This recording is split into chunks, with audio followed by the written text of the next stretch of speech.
51. To Mr. E.T. Sturdy, care of Miss MacLeod, Hotel Holland, Rue de la Paix, Paris, 5th September 1895. Dear and blessed friend, it is useless to express my gratitude for your kindness. It is too great for expression. I have a cordial invitation from Miss Muller, and as her place is very near to yours, I think it will be nice to come to her place first for a day or two, and then to come over to you. My body was very ill for a few days, which caused this delay in writing you. Hoping soon for the privilege of mingling hearts and heads together, I remain ever yours in love and fellowship in the Lord, Vivekananda. 52. To Miss Josephine MacLeod, care of E.T. Sturdy Esquire, Highview, Caversham, Reading, England, September 1895. Dear Jojo, 1,000 pardons for not promptly writing to you. I arrived safe in London, found my friend, and am all right in his home. It is beautiful. His wife is surely an angel, and his life is full of India. He has been years there, mixing with the sannyasins, eating their food, etc., etc. So you see, I am very happy. I found already several retired generals from India. They were very civil and polite to me. That wonderful knowledge of the Americans that identify every black man with the Negro is entirely absent here, and nobody even stares at me in the street. I am very much more at home here than anywhere out of India. The English people know us. We know them. The standard of education and civilization is very high here. That makes a great change. So does the education of many generations. Have the turtle doves returned? The Lord bless them and theirs forever and ever. How are the babies, Alberta and Hollister? Give them my oceans of love and know it yourself. My friend being a Sanskrit scholar, we are busy working on the great commentaries of Shankara, etc. Nothing but philosophy and religion here, Jojo. I am going to try to get up classes in October in London. Ever affectionately with love and blessings, Vivekananda. 53. To Swami Abhedananda, care of E.T. Sturdy Esquire, Highview, Caversham, Reading, England, October 1895. Dear Kali, you may have got my earlier letter. At present, send all letters to me at the above address. Mr. Sturdy is known to Tarakda. He has brought me to his place, and we are both trying to create a stir in England. I shall this year leave again in November for America, so I require a man well up in Sanskrit and English, particularly the latter language, either Shashi or you or Sharada. Now, if you have completely recovered, very well, you come. Otherwise, send Sharat.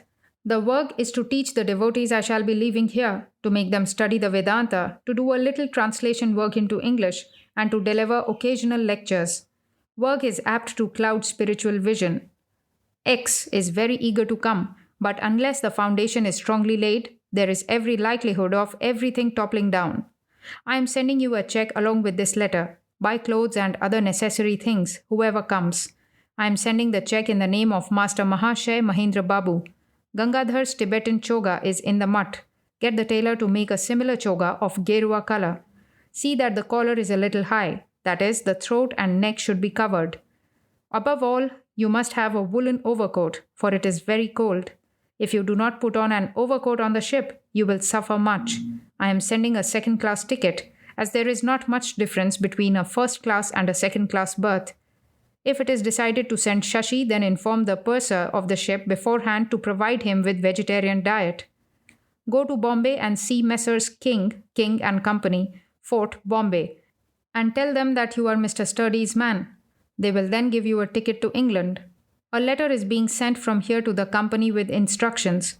I am writing to the Maharaja of Khetri to instruct his Bombay agent to look after the booking of your passage. If this sum of 150 rupees is not sufficient for your outfit, get the remainder from Rakal. I shall send him the amount afterwards. Keep another 50 rupees for pocket expenses. Take it from Rakal. I shall pay back later. I have not up to now got any acknowledgement of the amount I sent to Chuni Babu. Start as quickly as possible. Inform Mahendra Babu that he is my Calcutta agent. Tell him to send a letter to Mr. Sturdy by next mail informing him that he is ready to look after all business transactions in Calcutta on your behalf.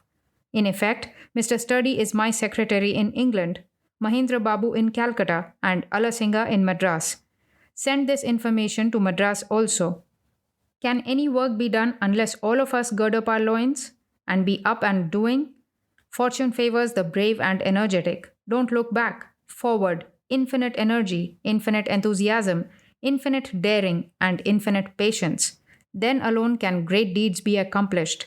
We must set the whole world afire. Now, on the day the steamer is due to start, write a letter to Mr. Sturdy informing him by which steamer you are leaving for England. Otherwise, there is some likelihood of your having difficulties when you reach London. Take the ship that comes directly to London, for even if it takes a few days longer on the voyage, the fares are less. At the moment, our purse is lean. In time, we shall send preachers in large numbers to all the quarters of the globe. Yours affectionately, Vivekananda. P.S. Write at once to the Maharaja of Khetri that you are going to Bombay and that you will be glad if his agent attends to the booking of your passage and sees you off the board. Keep my address with you written in a pocket book, lest there should be difficulties afterwards. 54. To Miss Josephine MacLeod, Highview, Caversham, Reading, England, October 1895. Dear Jojo, I was so glad to hear from you. I was afraid you had forgotten me. I'm going to have a few lectures in and about London. One of them, a public one, will be at Princess Hall on the 22nd at 8:30. Come over and try to form a class. I have as yet done almost nothing here. Of course, breaking the ice is slow always. It took me 2 years in America to work up that little which we had in New York. With love for all, yours ever, Vivekananda. 55. To Miss Josephine MacLeod, Highview, Caversham, Reading, England, 20th October 1895. Dear Jojo, this note is to welcome the legates to London. This being in a sense my native country, I send you my welcome first. I shall receive your welcome next Tuesday, the 22nd, at Princess Hall, 8:30 p.m. I'm so busy till Tuesday, I'm afraid I shall not be able to run in to see you. I, however, shall come to see you any day after that. Possibly I may come on Tuesday. With everlasting love and blessings, yours, Vivekananda. 56. To Miss Josephine MacLeod, 80 Oakley Street, Chelsea, 31st October 1895. Dear Jojo, I shall be only too glad to come to lunch on Friday and see Mr. Coit at the Albemarle. 2 American ladies, mother and daughter living in London, came into the class last night, Mrs. and Miss Netta. They were very sympathetic, of course. The class there at Mr. Chamier's is finished. I shall begin at my lodgings from Saturday night next. I expect to have a pretty good-sized room or 2 for my classes. I have been also invited to Moncure Conway's Ethical Society, where I speak on the 10th. I shall have a lecture in the Balboa Society next Tuesday. The Lord will help. I am not sure whether I can go up with you on Saturday. You will have great fun in the country anyway, and Mr. and Mrs. Sturdy are such nice people. With love and blessings, Vivekananda. P.S. Kindly order some vegetables for me. I don't care much for rice. Bread will do as well. I have become an awful vegetarian now. V. 57. To Mr. E.T. Sturdy, 80 Oakley Street, Chelsea, 31st October 1895, 5 p.m. Just now 2 young gentlemen, Mr. Silverlock and his friend, left.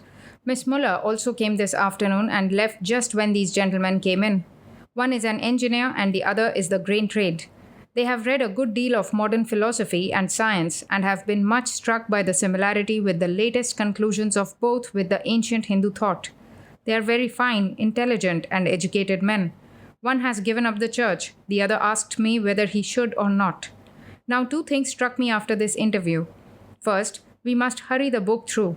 We will touch a class thereby who are philosophically religious without the least mystery mongering. Second, both of them want to know the rituals of my creed. This opened my eyes. The world in general must have some form. In fact, in the ordinary sense, religion is philosophy concretized through rituals and symbols. It is absolutely necessary to form some ritual and have a church. That is to say, we must fix on some ritual as fast as we can. If you can come Saturday morning or sooner, we shall go to the Asiatic Society Library, or you can procure for me a book which is called Hemadri Kosha, from which we can get what we want, and kindly bring the Upanishads. We will fix something grand, from birth to death of a man. A mere loose system of philosophy gets no hold on mankind. If we can get it through before we have finished the classes and publish it by publicly holding a service or 2 under it, it will go on. They want to form a congregation and they want ritual. That is one of the causes why we'll never have a hold on Western people. The Ethical Society has sent me another letter thanking me for the acceptance of this offer. Also, a copy of their forms. They want me to bring with me a book from which to read for 10 minutes. Will you bring the Gita translation and the Buddhist Jataka translation with you? I would not do anything in this matter without seeing you first. Yours with love and blessings, Vivekananda. 58. To Mr. E. T. Sturdy, 80 Oakley Street, Chelsea, 1st November 1895. Dear friend, the tickets of the Ballarat Society are 35 in number. The subject is Indian Philosophy and Western Society. Chairman blank. As you did not ask me to send them over, I do not. I got your letters properly. Yours in the Sat, Vivekananda. 59. To Mr. E. T. Sturdy, 2nd November 1895. Dear friend, I think you are right.